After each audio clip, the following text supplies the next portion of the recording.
not doing all that well, falling to guys that you normally wouldn't see him lose to, like Stork.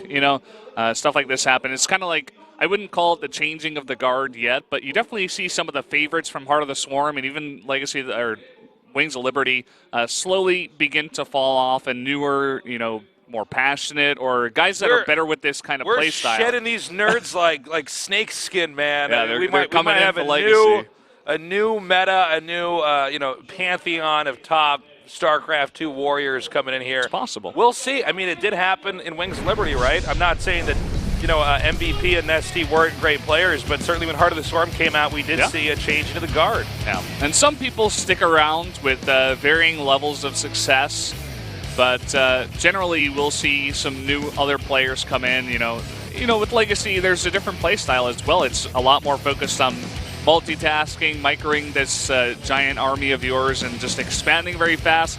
Some of the old school players maybe are just too used to the old style that it's not working out for them so far.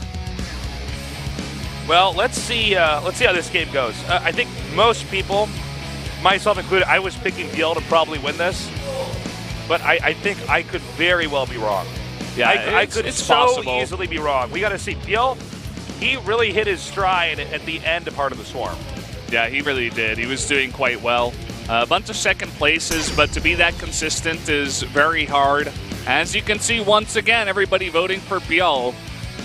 So even if Blaze does win, we'll all be still on the same level. No difference to be made just yet, Tasteless. No way for Tasteless to outpass the other casters here. Ruins of Seras is going to be our map. It is loading up now. Tell your friends to join us here. I'm Tasteless. With me is Valdez. This is our series number 1, match 2 of the Pro League 2016. Let's go.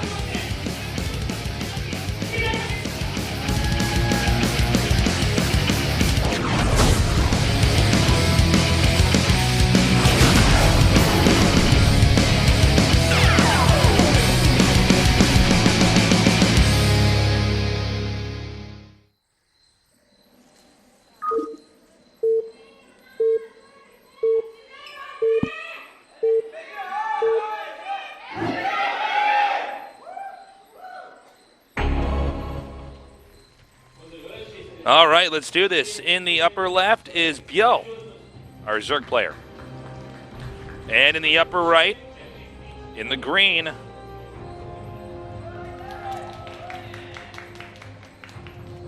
oh, I'm sorry, there's no, yeah. Number 1 and sorry, is Blaze, yeah. All right, well, I'm 0 for 2. At least we're consistent. It's all right. I'm sorry. We'll get it towards the end. We'll be fine. My bad. Now I'm doing like half of it as a Pro League intro and the other half of it as a GSL caster. Okay. So, big map. Very tough in some cases for some Protosses trying to push across. Fortunately for the Protoss, the Zerg and him are both sharing the top. So that's a little bit of a shorter distance to travel here. Yeah, a bit. It's going to be interesting. We saw... I forget exactly who the players were, but it was Dark versus Classic, actually, for the SSL. On the same map, Dark was in the bottom right, Classic bottom left, and he used a Ling drop in the main, as well as just sieging the third base with Lurkers and Hydras, and it worked out really, really well. I'm sure a lot of Zerg players taking note from that game and learning a bit, because Dark did 3-0 Classic. That's a very hard thing to do. And I know a lot of Protoss players are kind of whining nowadays about how Zerg is too strong. This is an RTS game, man. It's everybody's whining. Everybody whines all the time, yeah. Even the Zerg players are like, we shouldn't be this strong. I would like the game even more if Protoss players at least had to have a brain to win. And I'm like, oh, God, guys. Guys. Yeah. I think, though, the balance changes they put in for this, I think they're pretty good. Yeah, no, I think, maybe some small tweaks here and there. Lurkers definitely seem very strong, but it's very hard to get them, so I think it's a decent trade-off. It's going to be interesting to see if any Protoss players can kind of figure it out. I think they deserve to be or not deserve. They need some time to really figure out the matchup first, rather than just whining, which is what everybody does, you know. I think it's one of these things where even the longer a game is out, it's crazy what people will discover. I mean, patching is absolutely important, but also you'd be surprised. You leave something out for long enough. There were players who were saying the adept shouldn't have been fixed. The reserve, some people were saying even that, like, well, it's you got to give it time. People will eventually adapt to something like that. But yeah, I mean, we'll see. We'll see where the meta goes from here on out. You do get these players. I mean, I think a perfect example is Fruit Dealer. Guy figured. I mean, there were like no Zergs in the first season of GSL getting deep, except for Fruit Dealer, who won. And it's like, well, this guy's a genius, and he just sees the game differently than everybody else. Yeah. And maybe Zerg wasn't necessarily as strong at the time, but certainly this guy had a leg up on everybody intellectually on how he actually approached the game. Yeah. So, ByuL here is actually expanded towards Blaze. I'm not sure if that's 100% on purpose, because he didn't get the scout at first of where Blaze was out on the map. So yeah, it's going to be a bit closer to the Protoss. I'll tell you, man, if I was Protoss, I'd do some kind of timing from this. He definitely could. We got a Twilight Council on the way. Could be going for a bit of a blink timing. We'll see. Maybe just mass adepts, too. Let's see what he's going to go for. Work out. Nope, blink timing, you were right. We'll see if he makes it into a timing. He's going to be chrono boosting this, and also going to add a robo. So not going to be any kind of mass stalker all in or anything like that, but could definitely add in a bunch of immortals. Just try to get a nice army composition going. The thing about this is, like with these distances, if he starts to push out, it's so easy for him to blink back home and defend. Yeah. And just keep poking the Zerg. It's not like the Zerg is going to have a very easy time trying to get in between the army and the base where reinforcements can come in. And I think Protoss might be gearing up to take another base here. We did see the probe there on the low ground, and we see a lot of gateways here. Yeah, as you were saying, that he could actually be going for a bit of a timing here. Let's see if he actually makes the Nexus. This is a trick a lot of people use where they'll send a probe out here, and it kind of generates the illusion of that. Yeah, you send a probe out.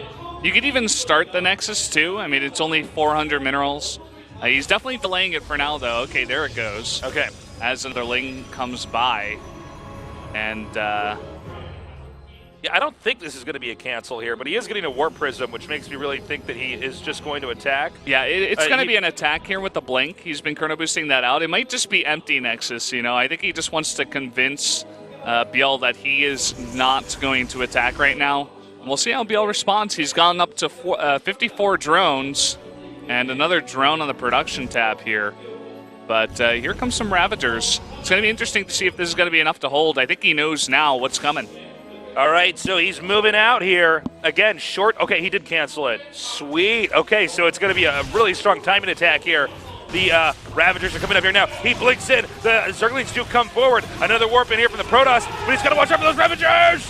Ravagers coming in, those corrosive biles landing, and some lings in the front now. He needs another warp and a stalkers. Here they come, the biles! Oh! And it goes down, and now that more lings are coming out here, as well as there's just 5 Ravagers in the back, the Warp Prism was the biggest thing to stop this whole push, and he killed it. Yeah, you would have thought he would have at least had a probe here. One thing about when you're doing this is in this iteration, you actually have to keep the Warp Prism back. Yeah, you need it to warp in fast, Yeah, but I mean, it's so easy for them to get it with Corrosive Bile. That counters the warp in. You just wait until they stop it and they start the warp in, and the time from the artillery of the Corrosive Bile being shot to when the warping comes in, you will always kill it, or at least force him to cancel, which is great as well. That was just a great job by ByuL to understand what was happening, and he didn't really care about the Stalkers, he just wanted the Warp Prism. And now look at this, I mean, this is not nearly enough Stalkers to deal with ByuL's army. I think he's almost at the point where there's just no way to recover. In fact, he might even be that point where there's just no way to recover so far. It's looking like it. I mean, almost even running into the biles there. He's trying to do his best and out micro ByuL here, but ByuL is at this point where he just has too much stuff. All right, looks like he's debating another warp in right over here. He's going to stick to where his pylons are to try to do that warp in. Note the supplies right now, 130 to 86 with Zerg in the lead. Yeah, and he's got more units coming across the map, more roaches, as well as a small amount of Lings just to do a bit of tanking. Always messes with the AI of Blink Stalkers. And a lot of these Stalkers are pretty low, too. He got a nice amount of health bars this time around, so you guys can see. Yeah, I think that Zerg just eventually pushes across here. You know, Zerg is like right at that number where they just keep getting bigger and bigger and bigger, and this unit composition that Protoss has is not sophisticated enough to actually engage in any proper way what the Zerg is throwing at him. Yeah, look at this. ByuL just going to walk forward. He's just got way too much stuff at this point. And we see he's going to use those corrosive vials there to target down that pylon. And he's actually trying to get that observer right there, you saw. Yeah, nice pull back there to get off the ramp. Just get a bit better of a concave. Blaze is trying to do his best here to micro back. He's actually doing a great job. I was kind of surprised when Zerg dove in up on the high ground, because that's just such a good concave versus convex. But again, these Stalkers are getting bruised. Ravager Roach, pretty tanky, pretty tough to deal with. Yeah, Blaze still trying his heart out to outblink ByuL. And the Mothership Core does go down now, so no more overcharges onto those pylons. Kills a pylon there. I think ByuL has to be a little bit careful, back off, regroup a little bit. Maybe force Blaze out of his base and just regroup and go for an attack here. You know how you can win this? If he just gets rid of the core. Yeah. If he gets right up to where that cybernetics core is, the Protoss is dead, my friend. Yeah, definitely could do that. Zealous for now, will not save you here. Yeah. For now, he's just waiting at the bottom of the ramp, trying to take good trades and get into a position now. Some bios coming down on the core. There it is. That's it. All right.